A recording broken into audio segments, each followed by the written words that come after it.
اور رجب کے بارے میں ایک لفظ یہ عرض کر دیا جائے کہ ماہ رجب کو روایتوں ایک اور نام بھی دیا گیا.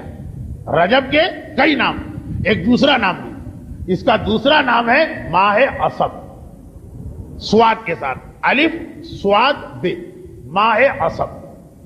اسد کے ایک عجیب معنی. اسد کے معنی ہوتے ہیں کوئی چیز انڈھیلنا. رجب کا نام جب امام نے ماہ اسد رکھا، الشہر الاسد، عربی میں مہینے کو شہر کہتے ہیں. راوی نے پوچھا مولا کس لیے؟ یہ آخر انڈیلنا اس کا کیا مقصد؟ امام نے اس کا جواب دیا. اور جواب کیا دیا؟ جواب یہ دیا کہ باقی سارا سال لوگ رحمت طلب کرتے ہیں، خدا ان کو رحمت دیتا. رجب کا مہینہ وہ ہے کہ جس میں رحمت دی نہیں جاتی ہے، رحمت انڈیلی جاتی ہے. مانگنے پر دینا اور کوئی چیز انڈیلنا، ان دو لفظوں کو ذرا ذہن میں لے کے آئیے، کتنا فرق نظر آ رہا. رحمت خدا ملتی نہیں کہ معلوم ہے ان کو تھوڑی ان کو نہیں. رحمت خدا انڈیلی جا رہی بھر بھر کے. ایک مرتبہ امت پہ رحمت خدا کو انڈیلا جا رہا.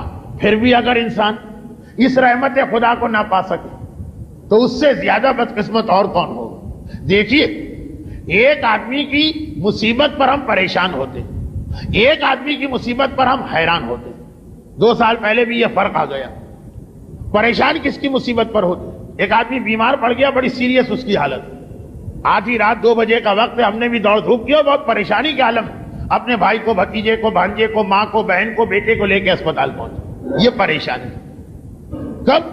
کہ جب بیچارہ مجبور ہے، ہم اس کی مدد کے لیے نکلے. اور کسی کی مصیبت پہ حیرانی کب ہوتی؟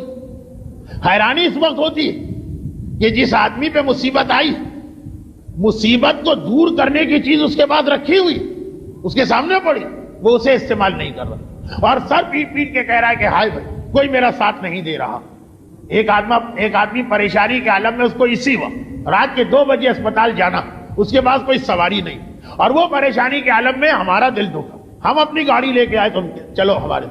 دوسرا آدمی بھی اتنا ہی پریشان ہے، مگر اس کی ہم سے اچھی گاڑی گھر کے دروازے پہ کھڑی اور کہہ رہا ہائے کوئی میری مدد نہیں کرتا، اور کیسا سفید خون ہو گیا لوگوں کا، اور کیسا معاشرہ ہو گیا، مجھے یہاں سے اسپتال نہیں لے جاتا. ہم پریشان نہیں ہوں گے، ہم حیران ہوں گے. قریب جا کے کہیں گے بھائی خیریت تو ہے، گاڑی اور ہم سے اچھی گاڑی تمہارے پاس، کیوں اسے استعمال نہیں کر رہے؟ وہ کہے گا بھائی میں اپنی گاڑی کو زیادہ استعمال نہیں کرنا چاہتا، کہیں گھس نہ جائے، کہیں نقصان نہ پہنچ جائے، تو ہم اس کی مدد نہیں کریں گے. ہم کہیں گے جب تمہارا یہ، ہم بے وقوف و بدھو تو نہیں، ہمیں کوئی مس یوز تو نہیں کر سکتا. تو جب ایک آدمی کے پاس کوئی چیز ہے جس سے وہ اپنی پریشانی دور کر سکتا ہو، دور نہ کر رہا. ایک آدمی درد ہوا، بڑا شدید درد، پین کلر چاہیے، نہیں ہے اس کے پاس، ہم دوڑ کے لاتے. ایک آدمی کے سامنے پورا ڈبہ پڑا ہوا ہے پین کلر کا، اس کو ہاتھ نہیں لگا رہا. ہم پریشان نہیں ہوں گے، حیران ہوں بھائی کیا اس میں کمی ہے، کیا اس میں خرابی ہے، کیوں اس کو استعمال نہیں کر رہے. تو مصیبت زدہ لوگ عام مہینوں پریشان حال ہو تو ان کی پریشانی میں دل دکھتا، اور ماہ رجب میں اگر کوئی پریشان حال ہو تو اس کی حالت دیکھ کے حیرانی ہوتی. رجب جیسا مہینہ، رجب جیسی فضیلت کی راتیں، رجب جیسے قبولیت دعا کے دن، رجب جیسے اعمال، اسے تو استعمال کر نہیں رہے اور ساری دنیا میں فریاد اور پریشانی کی بات کرتے پھر رہے. امام بھی یہ جملہ استعمال کر چکے. ماہ رجب میں جو پریشان نظر آتا، اس کی پریشانی کو دیکھ کر ہم ہی نہیں، امام بھی حیران ہیں، ارے تجھے رجب جیسا مہینہ مل گیا. اور ایک بات میں اشارتاً اور ضمناً کہہ دوں، اور وہ یہ کہ اس ماہ رجب کچھ ایسے ہمارے ملک کے معاشی حالات بنے، down sizing, right sizing, golden hand shake, اور اس کے علاوہ جبری ریٹائرمنٹ، اور اگر الگ الگ اصطلاحات، بڑی موٹی موٹی سرخیوں کے ساتھ اخبارات. کتنے ہی صاحبان ایمان تلوار کی طرح، تلوار اور اندھے کی تلوار، کہ جس کی زد میں جو آ گیا، چاہے وہ حق رکھتا ہو چاہے وہ حق نہ رکھتا ہو، اس انداز کا جو ماحول بنا دیا گیا. تو یہ اتفاق سے اس سال کا رجب ایک ایسے موقع پہ آیا کہ ہو سکتا ہے جس علاقے میں میں یہ درس دے رہا ہوں یہاں کے مومنین کا یہ مسئلہ نہ ہو. جیسے ماہ رمضان میں کبھی کبھار یہ تفسیریں سننے کو مل جاتے ہیں نا، کہ کیا آپ ہمیں رمضان کی فضیلت سنا رہے ہیں. وہاں جائیے جن کے پاس کھانے کو نہیں، ہمارے پاس تو اتنا ہے کہ پشتوں بیٹھ کے کھائیں، ہم جو روزے رکھیں. ہو سکتا ہے یہی جواب میرے اس جملے کا بھی ملے. لیکن مجموعی اعتبار سے اس وقت پورا شہر، بلکہ پورا ملک، بلکہ ملک کے باہر بھی جائیں. میں تو اس سفر میں ان علاقوں سے ہو کے آیا ہوں جو یہاں بیٹھ کر ہمیں بڑے پرکشش لگتے ہیں. گلف کا علاقہ ہے، سعودی عرب کا علاقہ ہے، یورپ اور امریکہ کا علاقہ، وہاں بھی جس کے پاس پہنچا جو مجھے مومن نظر آئے ہر جگہ پریشان. اور یہ والی پریشانی کون سی پریشانی؟ بے یقینی. ایک تو یہ ہے کہ مصیبت آنا تھی، آ گئی، آر یا پار مسئلہ ختم ہو گیا، وہ پھر بھی کسی طرح گزر جائے. اس سے زیادہ مشکل مسئلہ اس کا ہوتا کہ سر پہ تلوار لٹک رہی ہے، یہ پتہ نہیں کہ کس وقت آ کے ایک مرتبہ سر پہ گر پڑے. ہر رات آدمی سوئے اگلی صبح کے لیے پریشان. اس وقت مالی اعتبار سے بہترین نوکریاں کرنے والے سعودی عرب اور دبئی وغیرہ کے ہمارے مومنین، ان کی یہی کیفیت. اور پاکستان میں بھی گزشتہ دنوں میں کچھ ایسے واقعات پیش آئے جو روایتوں میں جب آئے تھے تو لوگ مذاق اڑاتے تھے کہ صبح آدمی گھر سے نکل کے آفس جا رہا سوچ بھی نہیں سکتا اور پتہ چلا 1 گھنٹے کے اندر اندر یہ مسئلہ ہو گیا. اچھا جس میں مصیبت آ گئی وہ الگ بات، اس کا تو امتحان ہو گیا. اب تو جو کچھ بھی مصیبت آ گئی اس کے بعد کم. اس کی وجہ سے باقی لوگ جو بے یقینی میں ہوتے جو اس مصیبت سے بچ گئے، مگر بچنے کے نتیجے میں اب بے یقینی آ گئی. کل کیا ہو، پرسوں کیا ہو، اگلے مہینے کیا ہو. یہ والی کیفیت 2 سال پہلے جب ماہ رجب کے عنوان پر میں نے تقریر کی، دیکھیے یہ جملہ میں کھل کے نہیں کہنا چاہتا، اس وقت بعض صاحبان ایمان سیاسی حالات کی بنا پر اپنی جوان اولاد کی جانب سے بڑے پریشان تھے.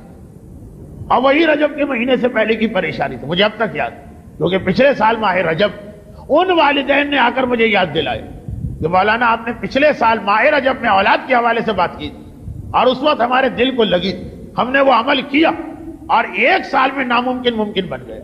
اور اس دفعہ جو ماہ رجب داخل ہوا تو معاشی اور اقتصادی حالات جو بے روزگار کر دیے گئے ان کے لیے اور جو ابھی بے روزگار نہیں کیے گئے ان کے لیے بے یقینی کی تلوار جو لٹک رہی اور ماہ رجب داخل ہو گیا.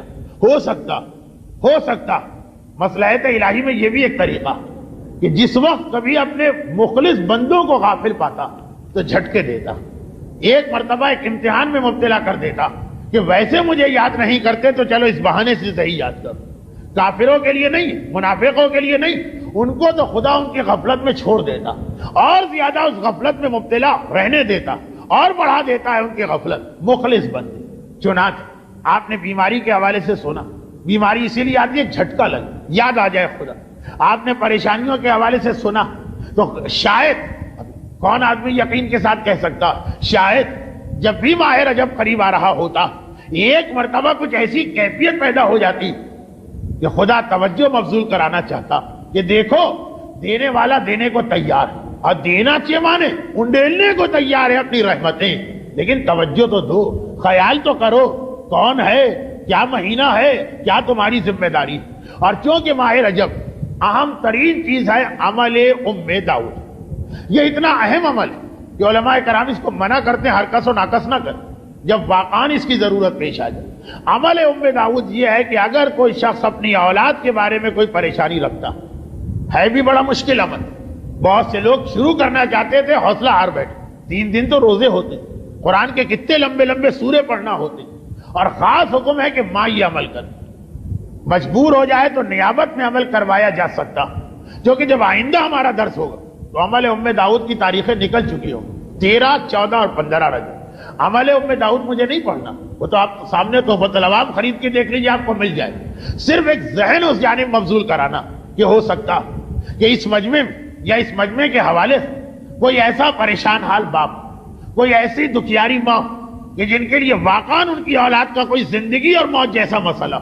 تو ماہ رجب پورے سال 2 ہی موقع ایسے ہوتے ہیں، ایک یہ کہ انسان خانہ خدا میں پرنالے والی دیوار کو تھامنے کا موقع دے دے، وہاں اولاد کا مسئلہ، اولاد کے لیے خاص وہ جگہ. اور ایک یہ کہ 13، 14 اور 15 رجب کا روزہ مل جائے، وہ بھی اس ٹیکنیکل باریکی کے ساتھ جس پر کوئی قضا روزہ باقی وہ سنتی روزہ نہیں رکھ سکتا، البتہ پھر منت مان کر اس روزے کو واجب روزہ بنا لے. خیر یہ ساری چیزیں اب بیان کرنے کا وقت نہیں.